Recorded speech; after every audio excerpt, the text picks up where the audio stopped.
నంద్యాల ప్రభుత్వ డిగ్రీ కళాశాలలో principal doctor Sasikala ఆధ్వర్యంలో ఆంధ్రప్రదేశ్ స్కిల్ డెవలప్మెంట్ వారిచే డిగ్రీ విద్యార్థులకు జాబ్ మేళా నిర్వహించారు. ఈ జాబ్ మేళాలో ఉత్తమ ప్రతిభ కనబర్చిన వారికి నిబంధనల మేరకు వేతనాలను ఇవ్వడం జరుగుతుందని ప్రిన్సిపల్ పేర్కొన్నారు.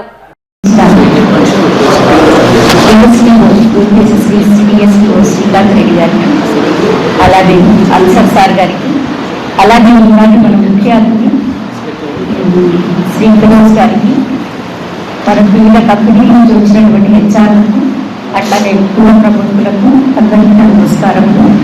ఇన్ఫాక్ట్ ఇక్కడ వచ్చినటువంటి ఉద్యోగాన్ని అర్థించి వచ్చినటువంటి యువకులకు అందరికీ కూడా నా బెస్ట్ విషెస్. సో మనము ఈ జాబ్ మేళాను నెలకు ఒక జాబ్ మేళా మన ఏపీఎస్ఎస్టీసీ ద్వారా ఇక్కడ మనం కండక్ట్ చేయడం జరుగుతుంది. అందాకే చెప్పినట్టుగా సార్ చెప్పినట్టుగా అలానే మన స్కిల్ హబ్ ద్వారా మనము డిఫరెంట్ ట్రైనింగ్ ప్రోగ్రామ్స్ కూడా కండక్ట్ చేస్తున్నాము. పిఎంకేవీవై కింద కానివ్వండి, వాటికి ఎప్పటికప్పుడు మనము ప్రకటనలు ఇవ్వడం జరుగుతుంది. దానికి ఎన్రోల్ చేసుకొని వస్తున్నటువంటి వాళ్ళు చాలా మంది కూడా ప్లేస్ అయ్యారు. ఎందుకంటే ట్రైనింగ్ ఇచ్చి వదిలిపెట్టట్లేదు. ట్రైనింగ్ ఇచ్చిన తర్వాత కంపల్సరీగా దానికి సంబంధించిన ప్లేస్మెంట్ డ్రైవ్ కూడా వెంటనే జరుగుతుంది. సో అలాంటి అవకాశాన్ని సార్ ఇందాక చెప్పారు కదా, నైపుణ్యం ప్లాట్ఫామ్లో రిజిస్టర్ చేసుకోండి అని. సో మీరు ఎన్రోల్ చేసుకోండి. త్వరలో మరి ఇంకొక 5 జాబ్ రోల్స్ రాకపోతున్నాయి. ఆ జాబ్ రోల్స్ కూడా మనం ఇక్కడ దగ్గర రిలేటెడ్గా ఉన్నటువంటి జాబ్ రోల్స్ని మనం సెలెక్ట్ చేసుకోవడం జరిగింది. ముందుగా 2 మనం ఇంట్రడ్యూస్ చేస్తున్నాము. మనకి అందరికీ కూడా తెలిసి ఇక్కడ మనకి గ్రీన్ కో ఉంది.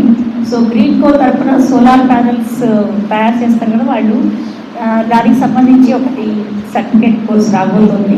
అట్లానే ఎంఐఎస్ డేటా అనలిస్ట్ ప్రోగ్రామ్ కూడా ఇంకొక ట్రైనింగ్ ప్రోగ్రామ్ కూడా స్టార్ట్ అవబోతుంది.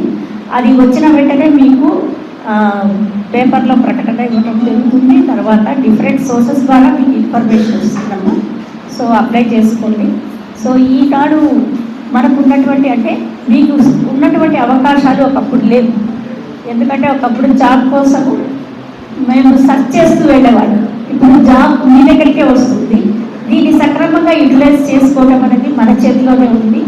మరి ఎప్పుడు నేను చెప్పుకున్నట్టుగానే మనకు ఏ జాబ్ చేయాలన్నా, ఏ పని చేయాలన్నా కూడా we need a set of skills కదా.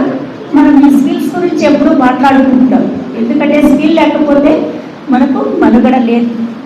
ఈ స్కిల్ ఓన్లీ కమ్యూనికేషన్ స్కిల్లే కాదు, సాఫ్ట్ స్కిల్స్ కూడా అవసరమవుతాయి. నువ్వు ఎలా కమ్యూనికేట్ చేస్తావు ఆర్గనైజేషన్లో, అదే దాంతోపాటు నీకు సాఫ్ట్ స్కిల్స్ కూడా, నువ్వు ఎలా ఇంటర్పర్సనల్ రిలేషన్షిప్స్ ఎలా మెయింటైన్ చేస్తావు, నీ బాస్తో ఎలా ఉంటావు, నీ సహ ఉద్యోగులతో ఎలా ఉంటావు, నీ టీంలో పనిచేసేటప్పుడు ఎలా పనిచేస్తావు, లేదు యాజ్ ఎ టీమ్ లీడ్గా నువ్వు ఎలా చేస్తావు, నీ కింద పనిచేసేటటువంటి వాళ్ళకు ఏ రకమైనటువంటి ప్రోత్సాహాన్ని ఇస్తూ ముందుకు తీసుకెళ్తావు అనేది చాలా ఇంపార్టెంట్. మరి ఇవన్నీ జాబ్ వస్తేనే కదా మేడం అని అనుకోకండి. జాబ్ రావాలంటే మనకి ఏ సెట్ ఆఫ్ స్కిల్స్ అవసరమో ఆ సెట్ ఆఫ్ స్కిల్స్ ఏమున్నాయో ముందు పరిశోధన చేయండి. ఎందుకంటే ఏ విషయాన్నైనా ఊరికే మనకి ఎవరో చూసి చెప్పాలని ఎక్స్పెక్ట్ చేయొద్దండి. ఇప్పుడు అన్నీ కూడా మనకు self help is the best help. ఎందుకంటే